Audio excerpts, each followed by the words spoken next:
L'autobiographie de Jacques Dutronc, Et moi, et moi, et moi, entre en librairie dès le 16 novembre 2023. Mais il y a une chose que les lecteurs ne trouveront pas beaucoup dans cet ouvrage, si est-il le prénom de Thomas. Il se livre comme rarement dans un ouvrage autobiographique qui sort, aux éditions Le Cherche Midi, le 16 novembre 2023. Jacques Dutronc revient sur son enfance, son parcours de vie et son parcours d'artiste dans les 224 pages d'Aide-moi, et moi, et moi, qu'il a rédigé en Corse, dans sa maison de Monticello, au-dessus de l'île Rousse, où il réside avec Sylvie Duval. À force d'écriture et de relecture, l'artiste de 80 ans est parvenu à boucler son projet. Mais il semblerait que le travail soit toujours en cours, quelque part dans sa tête. Certains membres de son entourage sont très peu évoqués dans son livre. Et pour cause. J'ai dû en oublier. Ça ne fait rien, ils me pardonneront, assure Jacques Dutronc dans le journal Le Figaro du 6 novembre 2023. Pour Thomas, j'ai indiqué que tout ce qui le concernait serait dans un autre bouquin.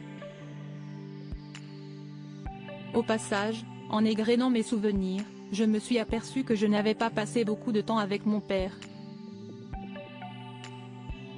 Il faut dire qu'il n'était pas là souvent. Son fils, fruit de ses amours avec Françoise Hardy, il l'a dans la peau. Ils ont même assuré une tournée musicale incroyable ensemble intitulée Dutronc et Dutronc, qui s'est achevée fin 2022. Voilà qui vaut bien, effectivement, un second volume.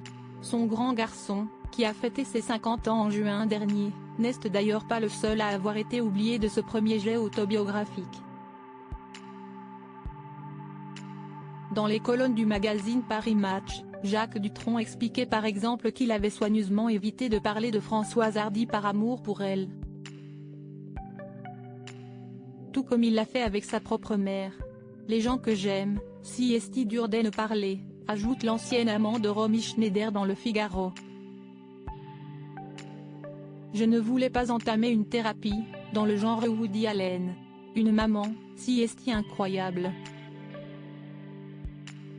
La mienne était permissive. Elle me passait tout. Je n'ai jamais été battue, si dommage. En y repensant, je me demande comment mes parents ont fait pour me supporter. Je n'arrêtais pas de faire des conneries.